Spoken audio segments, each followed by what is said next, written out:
Ok, buenos días, ingeniero Mestas. En esta presentación vamos a exponer nuestro tema, mi compañero y yo. El tema es núcleos e hilos de un procesador para el curso de microcontroladores y microprocesadores. Entonces, una introducción al tema, ¿no?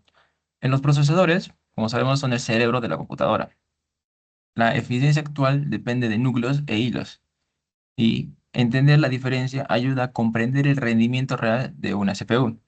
En otras palabras, cuando hablamos de procesadores, pensamos en velocidad, pero realmente lo que hace que un procesador sea rápido no es solo la frecuencia en gigahertz, son los núcleos y los hilos son los que definen cuántas tareas pueden ejecutar al mismo tiempo. Entender estos conceptos nos ayuda a comprender por qué un procesador moderno puede rendir tanto en juegos, edición de video o inteligencia artificial. Como primer concepto tenemos al núcleo, o en inglés core. Es la unidad física del procesamiento dentro del CPU. Cada núcleo puede ejecutar instrucciones de manera independiente. Un ejemplo que es un procesador de 4 núcleos puede manejar hasta 4 tareas a la vez. Ahora, un núcleo es como un trabajador dentro del procesador. Cada núcleo tiene la capacidad de ejecutar instrucciones de manera independiente.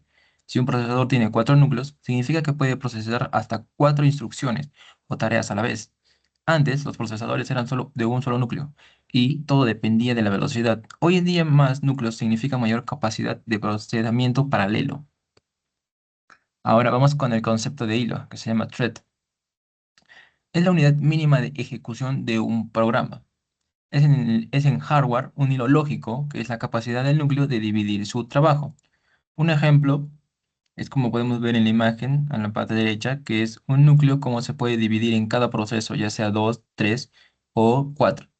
Y el ejemplo es que está que con 2 hilos se puede ejecutar 2 tareas simultáneamente. Ahora, esto en un hilo es la parte más pequeña, como ya hemos explicado, en la que se puede dividir los procesos.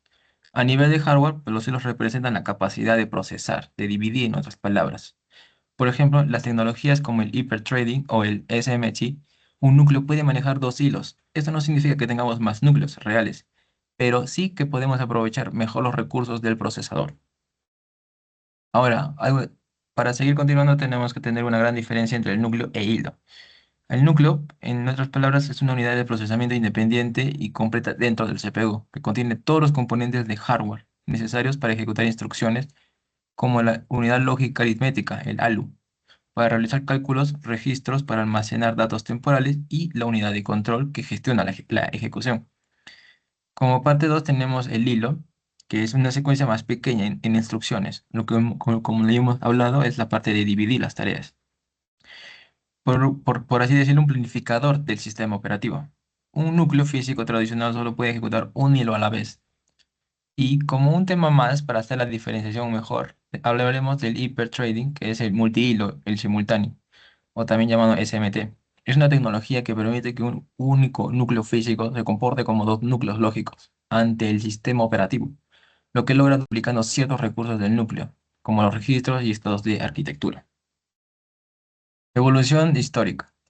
Para hablar un poco de lo que es los núcleos, vamos a entender de dónde viene la evolución de estos microprocesadores. Entonces, en los años 90 se inició en los 2000. Los procesadores tenían un solo núcleo. Todo dependía de la velocidad en gigahertz.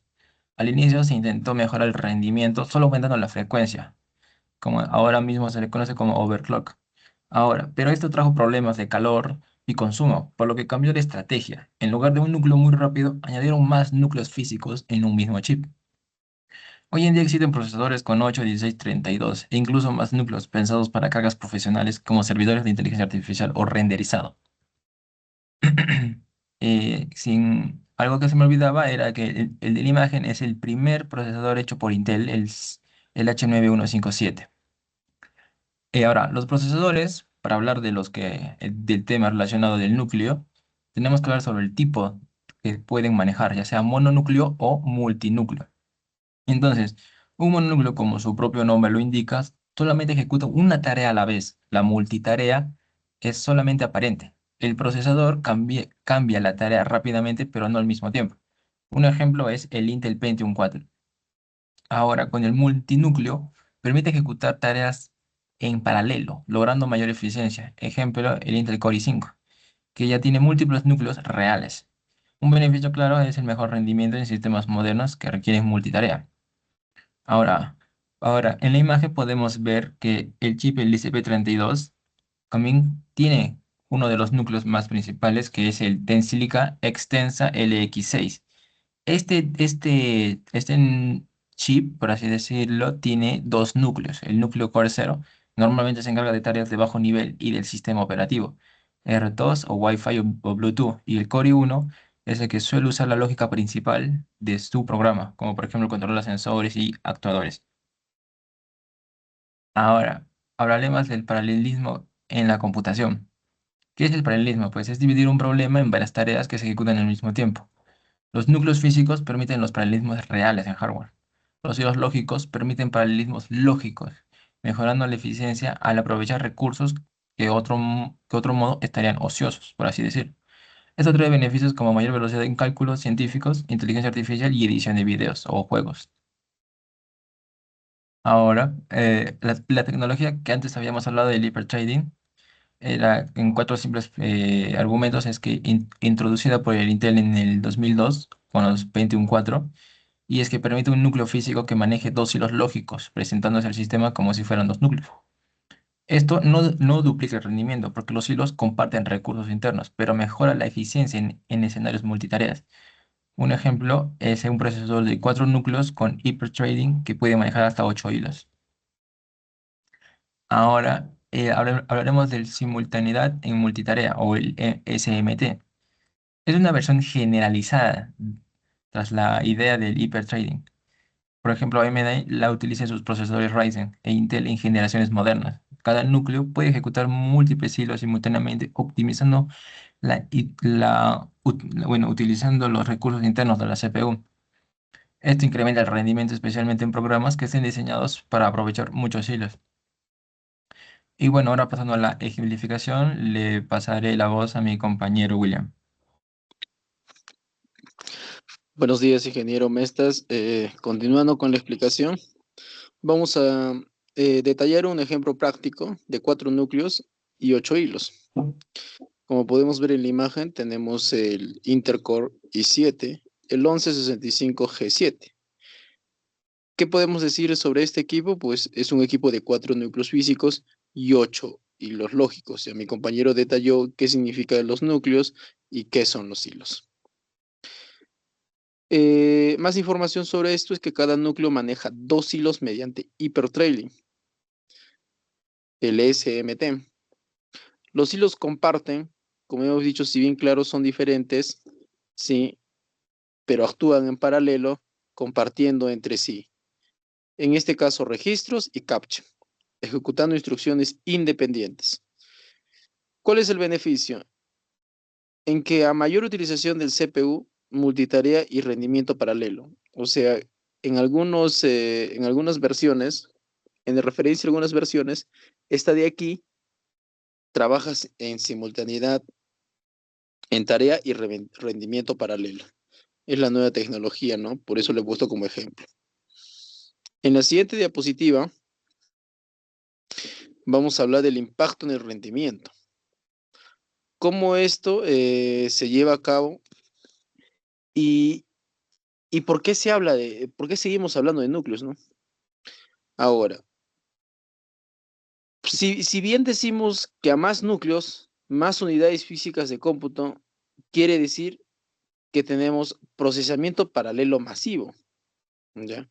Entonces, he ahí las laptops gamer y todo ello. Más hilos, más contextos de ejecución simultánea, o sea, en paralelo. ¿Y qué es lo que brinda esto? Mejor multitarea.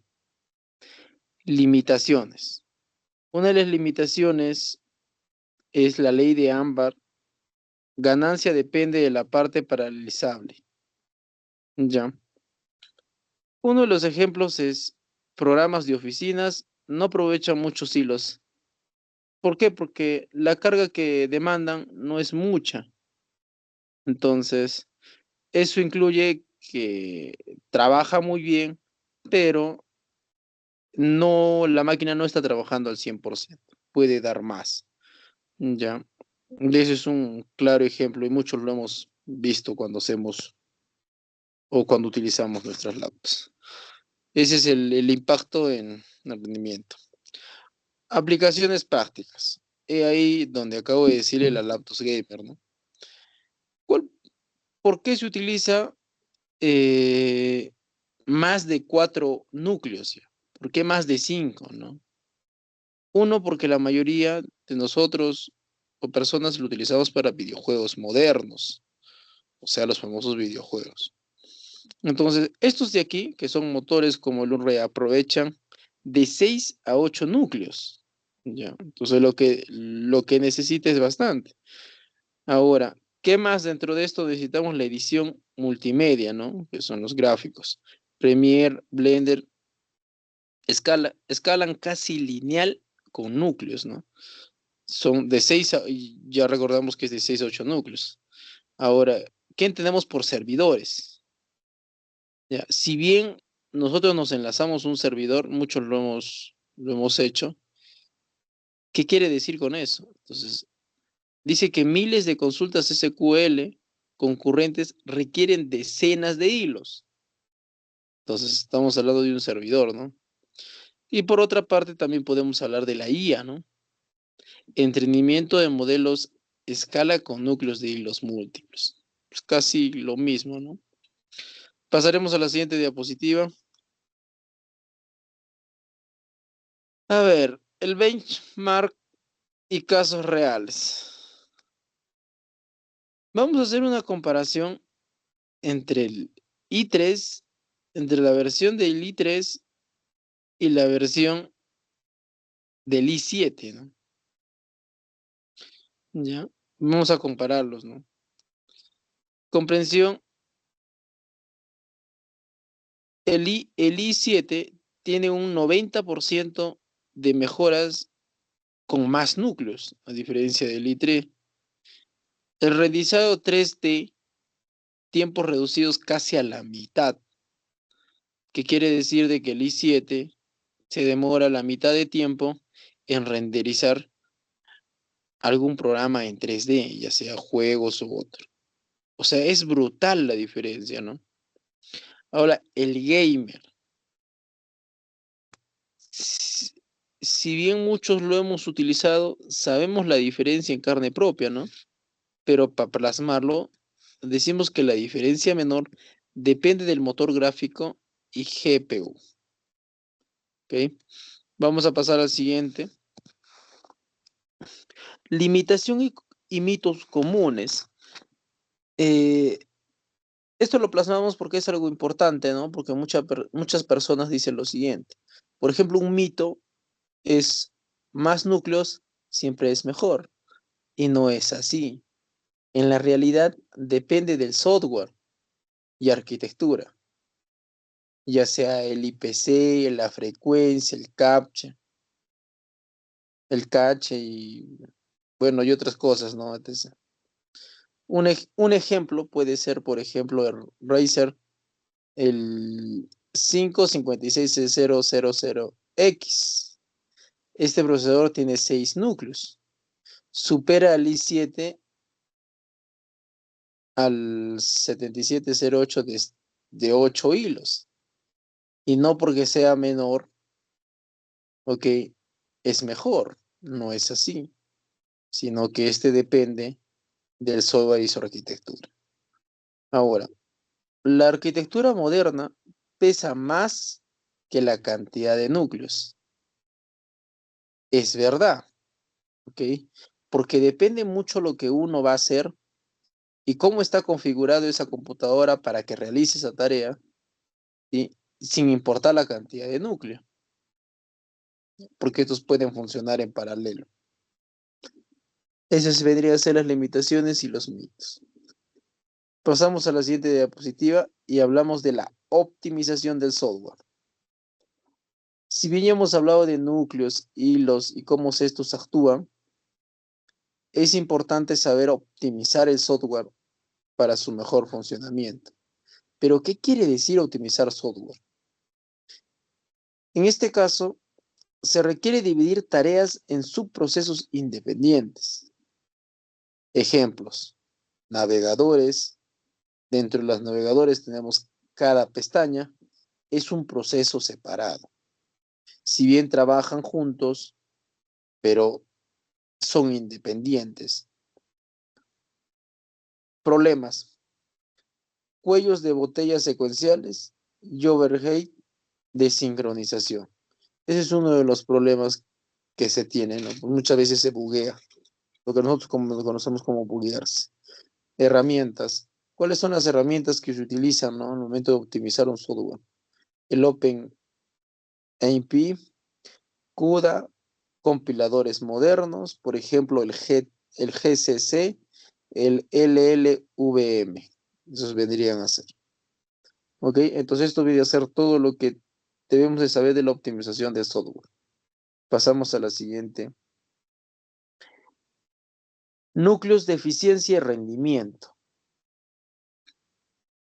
Ya hablamos hace momentos de la arquitectura, pero en este caso existen eficiencia dentro de esto, que una de ellas es la arquitectura híbrida. Ya más o menos su nombre lo dice, ¿no? Y uno de los ejemplos claros es el Intel Alder Lake. Es el que tenemos al lado derecho, ¿no? ¿Ya? En la imagen lo podemos ver. El P-Cores, ¿ya? Que es de alto rendimiento para tareas intensivas. ¿Ya? Es otra también que tiene bastantes núcleos y que su eficiencia y rendimiento son mejores. El E-Cores, eficiencia energética para multitareas ligeras, ya no de carga masiva. Y por último, tenemos que saber sobre planificador del SO, distribuye dinámicamente las cargas. Si bien esta última parte nos habla de que debemos de distribuir, carga se refiere a información, ¿no? Data, procesamiento de información. Hay que saberla dividir para que sea más rápida y más eficiente. ¿Ok? Pasamos a la siguiente. Tendencias futuras. Ya vamos a hablar un poco de futuro, que ya es casi realidad, ¿no? Pero no masivamente, ¿no? Por ejemplo, podremos tener en el futuro ya CPUs con 32 a 64 o más núcleos, ¿no? ¿Ya? Por ejemplo, se están generando tecnologías eh, ya con miras, ¿no? Por ejemplo, el EPC, el Xeon, el Apple M2 Ultra, ¿no? Ahora, ¿en qué y por qué se dice que son mejores, ¿no? ¿Qué mejoras tiene, ¿no? Una de las mejoras es el consumo y calor con los chips y litografía. En este caso, la litografía es avanzada, de 3 nanomilisegundos y 3 nanomilisegundos. Convergencia.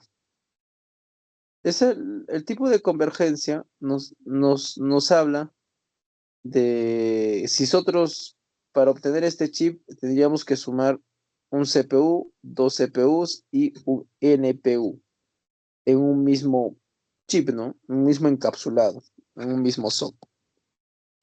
Por ejemplo, el Apple Silicon. Qualcomm también es el MT Rise 7000, pero comerciales no son. No son todavía tan comerciales, ¿no? Muy bien. Pasamos a la siguiente diapositiva. Una corrección, profesor, antes de pasar a la siguiente, es 5 nanómetros y 3 nanómetros, solo como acotamiento. Ya.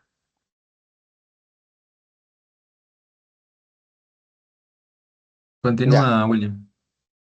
Conclusiones. Dentro de las conclusiones que hemos podido notar son núcleos e hilos son claves en el rendimiento de moderno. ¿Ya? Más núcleos, mejor para tareas paralelas. Ojo, mejor para tareas paralelas. Más hilos, lo que nos muestra es una, lo que nos garantiza es una, o con lo que es optimizar multitareas, ¿no? Rendimiento, el rendimiento depende del software optimizado y arquitectura eficiente. Eso es lo que hemos podido concluir, ¿no? Y por último, la última diapositiva, vamos a dar algunas preguntas y discusión, ¿no? Preguntas fáciles, nivel básico. Para nosotros, o para el salón, sería, ¿qué es un núcleo en un procesador? ¿Cuántos núcleos principales tiene el ESP32, lo que estamos utilizando en el laboratorio? ¿Qué diferencia hay entre un núcleo y un hilo? Ya lo hemos visto en la parte inicial de la exposición. ¿Qué hace un núcleo mientras se ejecuta un programa? ¿Por qué se usan múltiples núcleos en lugar de solo aumentar la frecuencia? ¿Ok? Y preguntas difíciles. Explica cómo el ESP32 maneja la ejecución de hilos en sus dos núcleos. ¿Por qué un hilo no siempre significa que el procesador puede ejecutar una tarea al mismo tiempo que otro hilo? Si un procesador tiene dos núcleos y cada núcleo puede manejar dos hilos, ¿cuántas tareas podría ejecutar aparentemente en paralelo? ¿Es lo mismo que el número real de procesos simultáneos? Eso lo ponemos, esas son las preguntas para ponerlo en discusión dentro de la exposición. Esa sería toda mi participación, ingeniero, y ya estaríamos viendo la exposición.